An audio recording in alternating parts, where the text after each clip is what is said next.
Ek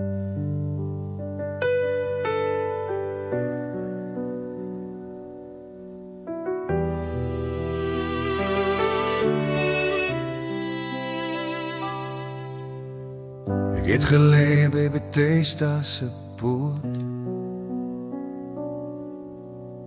Die trane stil, die hoop so kort. Ek het gelê in stille skadu, waar jare staar het deur my gaan. Geen krag in been, geen stem wat vra, net stilte wat my siel wou dra. Here, ek het gewag en geween, die lig gesoek maar niet gesien. Ek kon nie kom wanneer water roer, my hand was swak, my lyf te moe. Maar u het gekom en sag gesê, my kind, staan op, ek maak jou geheel. Ek het gekyk hoe ander gaan, wanneer die waters helder staan. My hart het fluisterend gebid, als skuilend onder lig en skrif.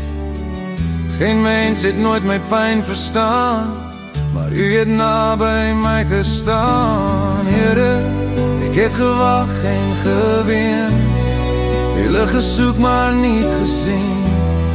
Ek kon nie kom wanneer water roer, my hand was swak, my lyf te moe. Maar u het gekom en sag gesê, my kind, staan op, ek maak jou geheel. Toe het u self na my gekom, die woord het saggies oor my gekom. Staan op, neem jou bed en gaan, en lewe het deur my gegaan.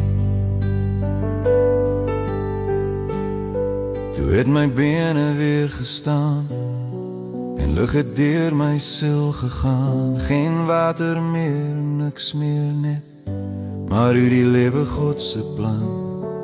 Nou vertel ek elkeen wat vra, die Here leef, hy maak jou vry. Here, u het my smart gesien, u het naby gekom in my verlies. Geen waters meer, geen ander plan, net u die lewe, die grootste man.